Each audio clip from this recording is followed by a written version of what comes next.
Welcome to the Filmcast review of The Long Walk. I'm going to read the plot summary from IMDb.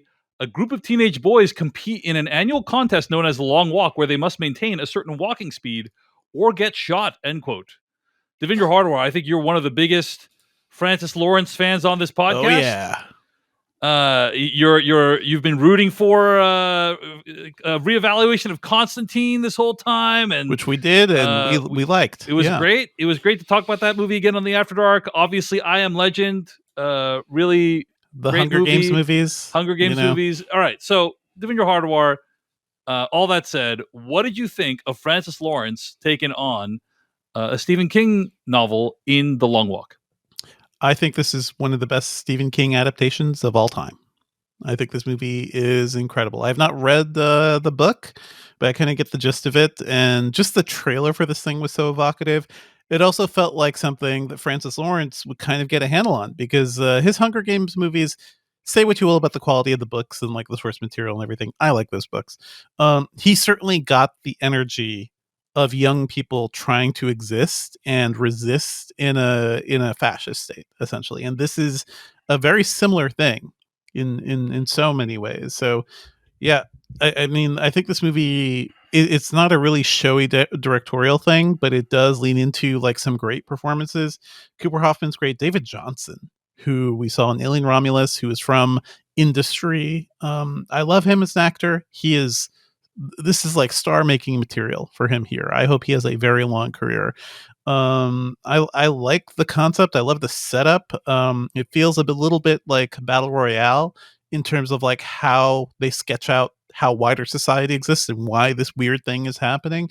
I love everything about this movie, and I can understand if this was the movie in the Slash Film Court case, why somebody would be wailing at the end. Like, I think it's genuinely moving, emotional, relevant to kind of what we're going through right now, and also something that kind of speaks to how we survive and how we move forward, because especially after last week where shit has seemed to go extra topsy-turvy, I feel like we need that.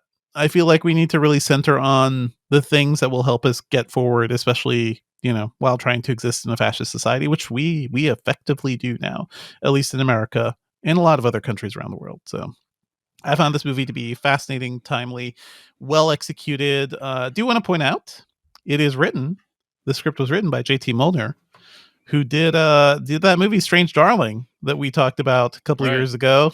That I liked, and a lot of people didn't like. No, a lot of people liked. I specifically was just like, that was the movie that lost me with the title card. This movie was shot on film, just so you know. And it all went downhill from there. It all went down after that. But I think like he is an effective writer. I think when he's not trying to be so showy, I feel like Strange Darling was a thing to say, look what I can do. And this movie, this script, the structure of it is a very reserved, very patient thing, and I think it's that's remarkable as well. So I would describe it as very competent. I mean, these characters that you meet, they all have like a characteristic that you can remember them by. You buy the relationships between them. They have great chemistry, and in particular, Cooper Hoffman and David Johnson. I think they're really the people that hold the movie together, and you really need to believe that they have this rapport, and you do. And so that part of the movie really works. So anyway. Devindra is a huge fan of The Long Walk. Jeff Canada, what about you? Well, Dave, I guess you could say what I thought about The Long Walk is best summed up in the form of a limerick. Let's hear it. These walkers, it wants me to mourn, but all I can feel is scorn. For a movie so pat, every moment falls flat. It's nothing but misery porn. Ooh. This is going to be a hard episode because I can't recall a movie I've hated as much as this movie. Good God. I loathed this movie. Wow. It gives me no pleasure to say that. I'm glad. I feel this is going to be probably one of those movies that comes up at the end of the year for a movie I didn't get. Right. Because it seems like so many people liked it, and I have no idea what movie Devindra or anybody else was watching. Every single thing in this movie I thought was the dumbest version of what I'm watching. and we can get into details and spoilers if we want to, or I could just sit back and let you guys talk about a movie you liked, and that's fine too. But I thought this was as predictable as could possibly be. There are things that are played like reveals that, like, what? How could you not think that would happen? I don't buy any of the relationships. I would urge people to watch a documentary I've talked about called Just 1 Mile, which does this concept for real and is way better. I get it, Jeff. Like, you know what a long walk is. You, in fact, know what a long run is. So you're like, I did not one true to life. yesterday, and I will tell you, nothing plays out the way it plays out in this movie. Like, I don't believe for Inaccurate. a freaking second that these people have any experience doing an endurance event. Maybe I'm wrong, but the movie certainly doesn't convey any kind of sense of authenticity of how that would go down. And it also, it feels like like I said in the limerick, it feels like the most pat version of all of these sort of emotional beats. It feels manipulative to me for the audience. And I resented it from the word go. And I was absolutely furious at the ending, which we can talk about. Well, at least I think we'll agree on Strange Darling, Jeff. Like, I think like the formula of whatever this guy JT Molnar is doing, rubs us the wrong way sometimes. I mean, I don't know how much we want to get into specifics, not in spoilers. I can talk about the beginning of the movie, but we don't need to. I can also just shut up and let Dave talk about how much he liked it, because there is very little I found to be redeeming. I do think, the young actors that they hired, I like all of them. I also really like Mark Hamill. Usually I just found the material. Here's what I'll say that's positive. It is no small feat to shoot a movie where everyone is moving constantly. Yeah. That's got to be hard. And in long continuous takes usually. Yeah. Right. Yeah. So just logistically, it's impressive that they pulled this off. I also feel like the timing of this day is actually you can't do night for day here easily. You kind of have to do it. Yeah, they did. It seemed like they did night for night in this one. Yeah. So I will say that that is laudable and really cool. Like, I don't think I've ever seen a movie that just sort of structurally is this of being one long camera move, just a long ass camera move constantly, obviously not one take, but that's impressive. And it's cool to see that on a technical level, but literally every other aspect of it, I found to be insultingly bad. All right. Those are Jeff's thoughts on The Long Walk. Well, Jeff, as you probably could already tell from how I reacted to Devindra's review, I really liked The Long Walk. I thought this was really, really well done. And it comes down to just two components. As I've already indicated, the relationships between the characters, I really bought. I mean, Devindra, you and I bonded in college over Battle Royale. And this is very similar to Battle Royale, right? It's this kind of dystopian future. Kids are forced to compete until there's only one left. And along the way, we invest in them and their lives and their relationships with each other and what they're trying to do this for, what they're trying to survive for. And so I think that's just an inherently compelling story. And therefore, I liked how this movie is structured. There are some things I did not like about the film. Did not like the ending. And some of the things that happened in the movie are very maudlin and kind of ridiculous from a plot perspective. We'll talk about that in spoilers. But overall, I was a fan of how this is structured. And then the second part is you can read this movie as an allegory for many things. You can read. I actually really appreciate the world building in this. It takes place in an alternate alternate history, like alternate timeline, right? I think it's meant to be kind of in the post World War II era, right? But what if it played out in a different fashion? The idea is that set in the time period that Stephen King loves, which is his youth. And the idea is that they are these kids are marching not only so that they can attain a prize, but for the glory of the country, right? That there's something that's there's something very kind of propagandistic about the way that this whole long walk is being used. And I really loved the world building in this movie. I thought it's very, very subtle. Jeff, in recent weeks, we have praised how economical some scripts are, like Superman, right? Like I think we really loved how economical Superman was in conveying a lot. Well, there was another movie recently we discussed that was also similarly economical, right? But yeah, I was a huge fan of how economical the script was. That you essentially never really leave.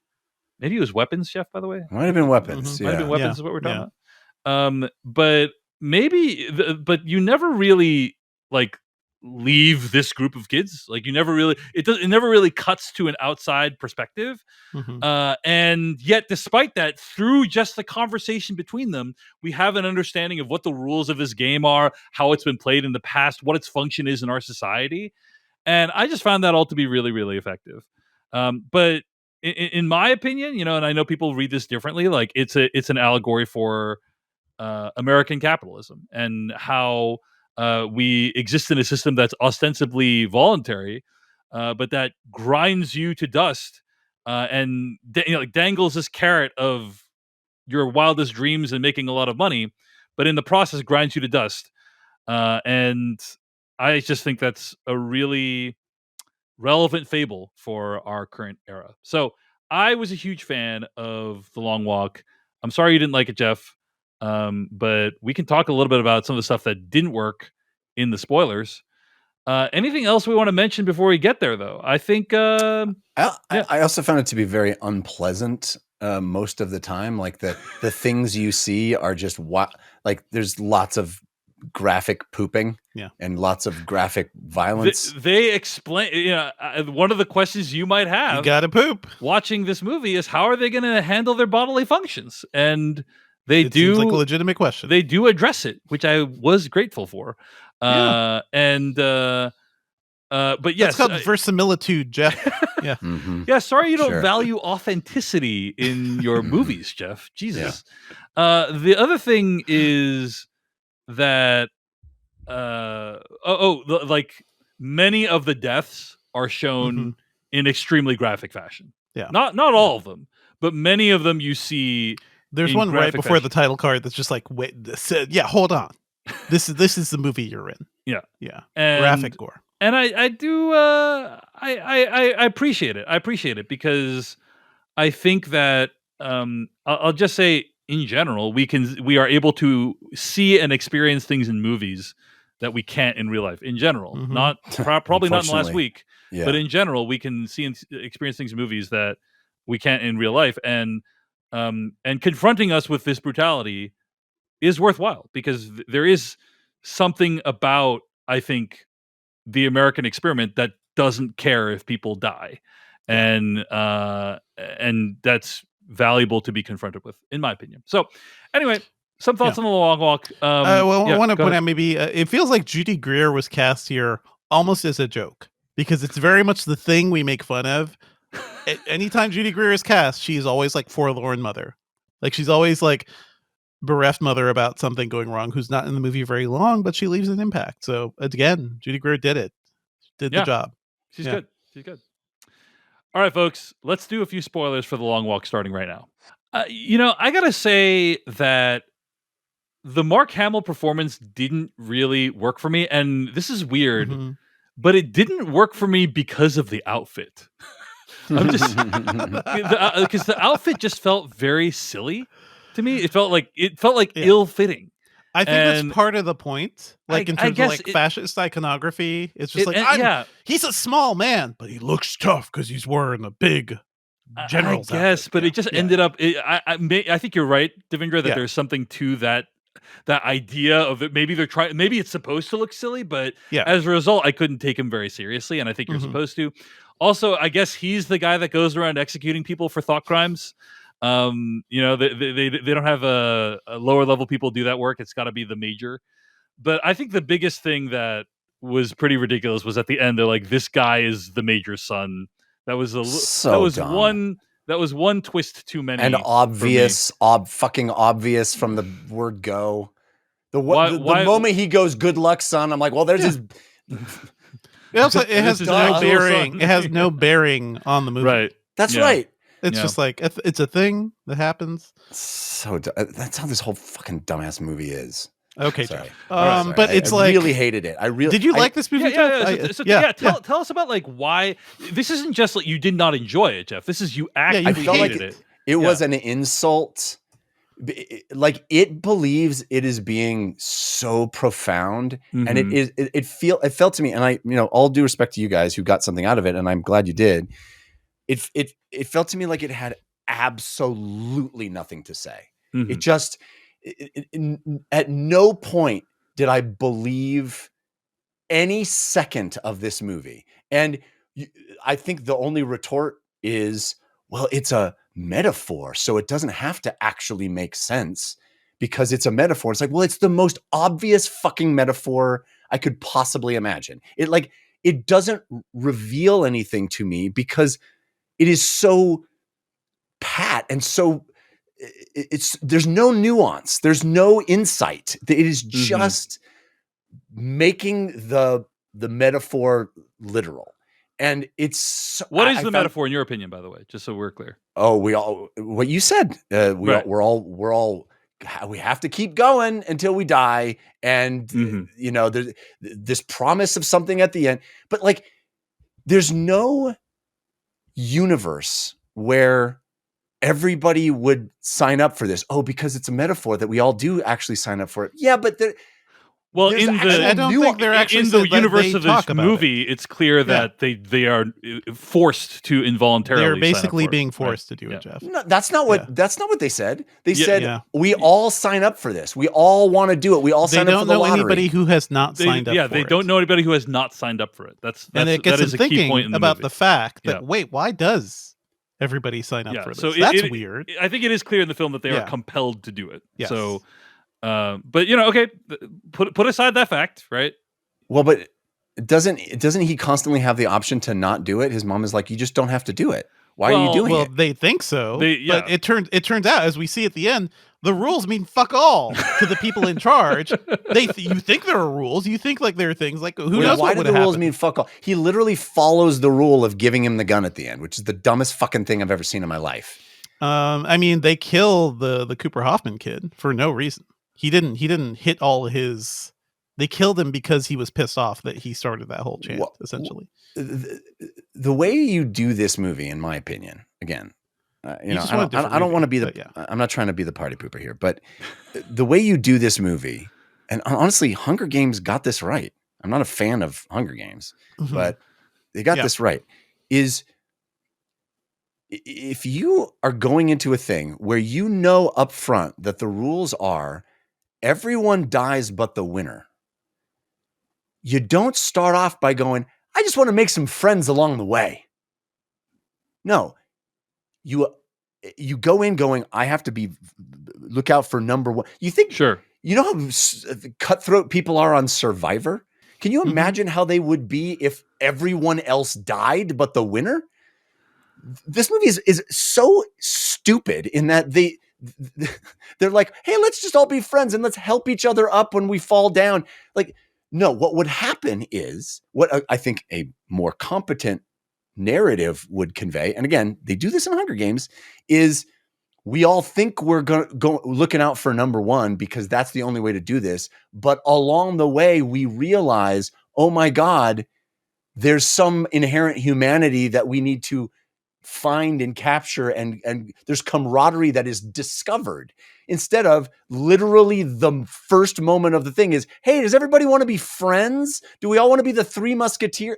In what universe do you want to help somebody make your life harder along this walk? And I guess the answer is, well, it's a metaphor, which is, makes me so, it just think less of this movie. I mean, I just disagree with the premise of what you're saying. Like, I think that in that scenario, the human beings long for camaraderie, no matter what the activity is.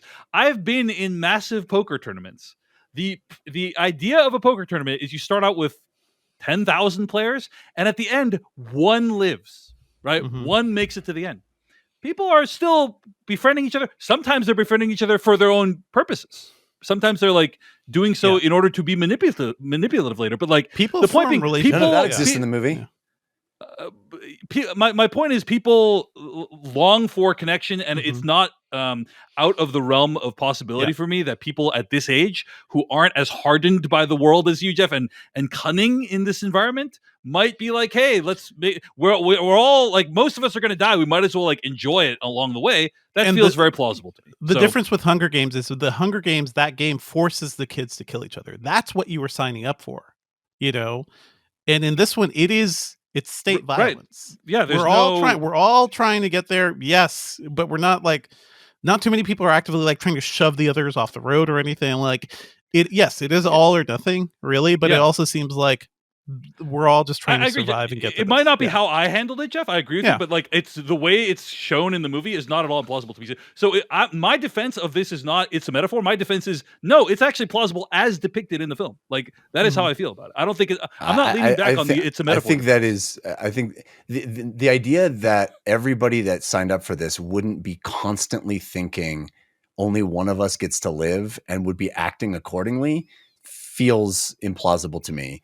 And there are some characters who watch Just 1 Mile. Like, what happens in real life, and this is not life and death, is these guys all show up and they're like, hey man, good luck, but also I'm going to win and I'm going to beat you by beating you down. Because those are hardened athletes who are, Jeff, you're rolling your eyes, but these are very different situations. These are like these are just kids thrown into this thing. Everyone is forced to participate.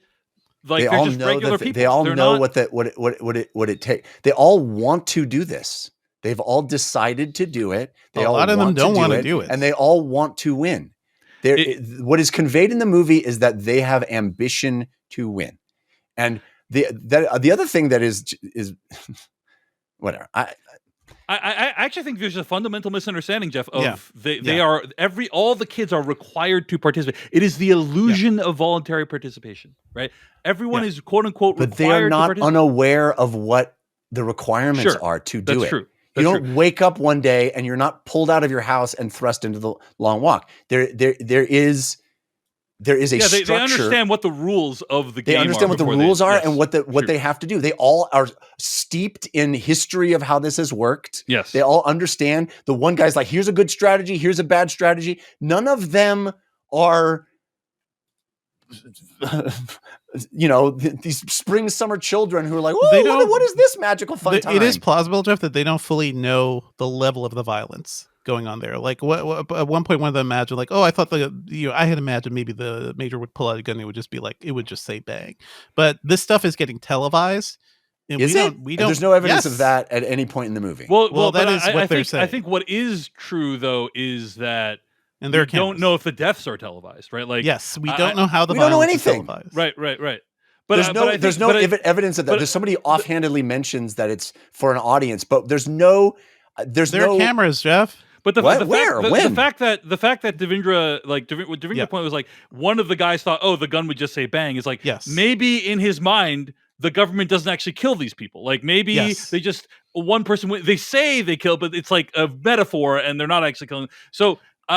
But in my I think that's a great detail for one character, but the idea that all 50 of these dudes would have the same and that is not borne out in how they all behave with each other. They do, like, specifically, Jeff, they do say smile for the camera. It's creepy that they're watching us. They are all aware, and it's said several times that this is a televised event, that the entire country, I understand that they say it, but the movie does not convey there's no logistical understanding of the rules of that, how that works. Like, they are in the middle of goddamn nowhere.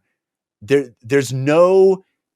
I think the movie fails on a fundamental level of conveying the structure of that, other than them being like, yeah, they film us. There's no movie. There's no camera. There's no. There are cameras. We do see cameras. They point to the cameras. Jeff, I understand why you think it's a weakness. I will say, from my own perspective, I thought that was actually a really great way of putting you in the subjective view of these participants, which is they wouldn't necessarily know, like, they capture all this footage and then they don't know exactly how it's used, how it's edited. Like that's what they would experience, and the movie puts you into that perspective. And that is one of the things I appreciated about the movie. In my opinion, that is a feature, not a bug of the movie, that no one lays out for you. Here is the broadcast schedule of The Long Walk. We show it in 8 episodes. Like no one tells you that because it doesn't matter. Well, it's not important to the film, right? That is a reductive view of what I would expect. That's not. I would not say, "Oh, we need to see the broadcast schedule." I would not. Having some understanding of literally the mechanics of what is filmed and what is not filmed, I think would be additive, not subtractive. But that's a difference of opinion. That I mean, it would be a different thing. Sorry for exaggerating, Jeff, but like I was just saying that the thing that you think is bad, I think is good. That's the thing I was trying to say. But you, in doing so, you tried to convey what I think is bad as not accurate to what I actually think. That's fair. That's fair. Yeah. You just wanted some additional details, and I'm saying I think the amount of details we got was actually really effective. So that's our difference. So let's talk about the ending, because the ending is a catastrophe. I would agree that the ending is bad for this thing. Yeah. So at the end of the movie, what happens? It ends up being Ray and McVrees, right? Those are the two guys left at the end, and the whole film. Ray has been saying, well, the reason I want to get to the end is I want to kill the Major because maybe that will end the Hunger Games. And also, he killed my dad. He was the guy who personally shot my dad for some reason. And then McVrees says, hey, don't, dude, like choose love. And so then Ray gets to the end. And, I actually thought that the movie was going to do the quote unquote obvious thing, which is have McVrees die, and then Ray is the one at the end. But no, all of a sudden, Ray sacrifices himself. And by the way, Devindra, I didn't understand your remark earlier about like that didn't make sense. He stops. He stops, and then McReeves did not have a chance to really say much because I don't think he met all the warning requirements. It felt like they killed him before the warning. Right, sure. Like in reality, he did not have 3. Maybe he didn't have the countdown. On warning. Maybe he was already on violation 3. Who knows? I don't think that was the case. Whatever the case is, like he stops and he was going to eventually accumulate the violations to be killed. So but they kill him before that happens. Like the one thing these guys existed is kind of the rule set of this. And I think McReeves is sort of responding to that. It's like, wait a minute, I wanted to do this. Okay, well that was not my I didn't really have that perception, but fair enough. I don't know. I have to go. I'm open to that. To me, it felt like whatever in some way, Garrity is going to accumulate enough violations to be shot. So then he does. His violation was personally affronting the Major, apparently. So maybe. Yeah. I don't know. And there were some other rules about that weren't entirely clear. Like if you go after the lights, they'll shoot you. And doesn't matter. Like they can do whatever they want. They'll do whatever they want. The state can do whatever they want. I agree. Okay. So then McVrees gets to the end of the game, and he says, "I want a carbine," and he takes the weapon and shoots the Major, and then walks off into the night. Do we know if any of that actually happened? Because by the point where he grabs the gun. And his whole walk-off, there's a cheering audience. There's people around. They all disappear. They all fade away. It is weird. It is very dreamlike in the final shots, right? So I think the actual final shot of him walking away, like, that doesn't seem like that actually happened. Now, the question is, we don't actually know if he got to shoot the Major or did they just off him? Because, like, yeah, obviously I know what the fuck you're thinking. I just killed your friend. I'm not an idiot. I think a lot of that ending thing is just kind of a dreamscape that we cannot fully determine the reality of.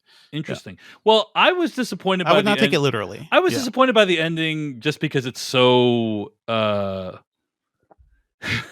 It's not inappropriate for the film, but it's sad that McVrees was a character who seemed to have principles for the whole film. Sure. Only to abandon them in the final moments. Yep. And I understand that, therefore, the movie's trying to say something about the corrupting influence of whatever, of your friend, hate, your friend, like of anger and revenge and vengeance, like and how corrupting that can be.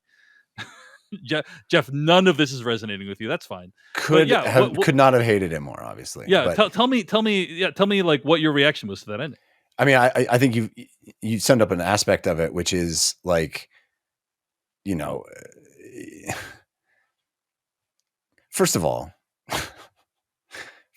so logistically, there's a crowd there's an end, and there's a crowd. What if there's still 5 people walking at that point? Yeah, how does that work? They were on the end. I agree that it's first of all, it's very clever that the movie puts in, oh hey, there's no crowds for the long walk, and then they don't need any extras for the logistically. That's very smart in my opinion. But very smart. You're right. How would they predict that this is the end? Who knows? Maybe Jeff, they have an average.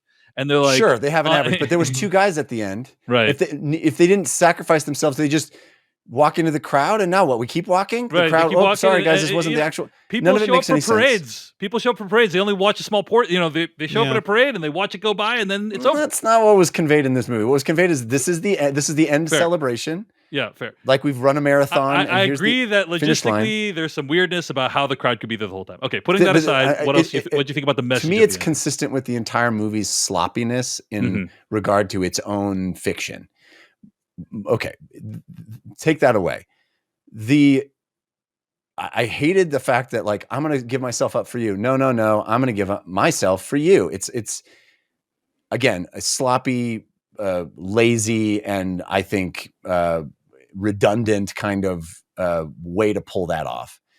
Then exactly what you said, which is this person who has for the entire movie lived with one ethos that I think is admirable, is one character who's like trying to turn the tide. His whole thing was, my wish is going to be 2 people can win. Yeah, which is very, very beautiful and lovely, I thought. Right. That's a lovely thought. That's a lovely idea. And I mean, the entire notion that we give you all the money and a wish is what the fuck? And the one guy asked for an elephant to ride off on, and they had one. Like what? And I'm going to ask for a car. I mean, maybe Devindra's right, and maybe this is all a dream sequence, in which I would even hate more. But whatever. But the idea that he would be like, sure, give him the carbine. You're not going to shoot me, right, son? Why would he ask for the carbine? I want to pass it down. Take the bullets out before you give it to him. Yeah, maybe. That's How true. about that? They should have done that. That's like true. Literally do anything that's not the stupidest version of every moment in this movie. And so yeah, by that point, and then what? There's literally no resolution. It's just he does the thing that the other guy wanted to do, and then he walks off. And maybe that's real, maybe it's not. But who gives a fuck? I don't know. Jeff, are you ambivalent about this movie? I can't tell. It's but to engage with the movie on its own terms, not wanting it to be something else or try to fix it. I think like the whole thing. Just to be clear, I think Jeff is engaging with it on its own terms. He just doesn't like it, so that's fine. But go ahead. Yes. I'm not. I'm trying to. By explaining how it could be better, I'm showing what I didn't like. I'm not. I don't feel like Jeff is not engaging with the movie on his own terms right at this moment. It's anyway. The whole thing, like what McVrees does, is surprising and shocking, but it seems in response to him being shocked by the death of his friend, but also he had his own like flowery interpretation of like love and everything. And I think that was before he kind of saw the full extent of like how much the state will go against. Like, it doesn't care about the rules. It doesn't matter. It doesn't really matter. They will kill who they want. They will do whatever they want. And to me, it seemed like a very natural response. The reality of what actually happens, we don't know. As I recall, I don't know, I read some articles about like how this movie differed with the book. The book is even like a little. Yeah, let's talk about that a little bit. So I'm reading here from Polygon.com, which is writing about the ending of the book. And so at the end of the book, there's just Stebbins and Garrity, who keep going in silence for a long, unclear period of time until Garrity catches up with Stebbins to admit defeat, and Stebbins promptly drops dead. By that time, Garrity is so physically and mentally broken by the ordeal that he can't even register that he's won the competition. Hallucinating shadows in the distance and thinking they are contestants he still has to beat, he shrugs off the people trying to congratulate him and just keeps going. End quote. So that is the ending of the book. It is, in my opinion, way even darker than what we got in the movie. Yeah. And Jeff, do you think you would have liked that ending more? Just out of curiosity. I do actually. Yeah, I do think that's a little bit better. It is a little bit more Hollywood. This ending, right? It's a little bit more. The guy gets the revenge, haha! And Devindra, I know you think like we shouldn't necessarily interpret it as literal, but let's interpret it as literal. By the time he's holding the gun, there's no crowd. Like the whole situation. It is strange, and then the very final shot is similar to that scene I just read in the book, right? From the Polygon.com. And there's no crowd. There's no other soldiers. It's just kind of a dreamy roadscape that he's like walking into. Yeah. But I think, Jeff, you would have at least admired the courage of its convictions in that situation, probably, right?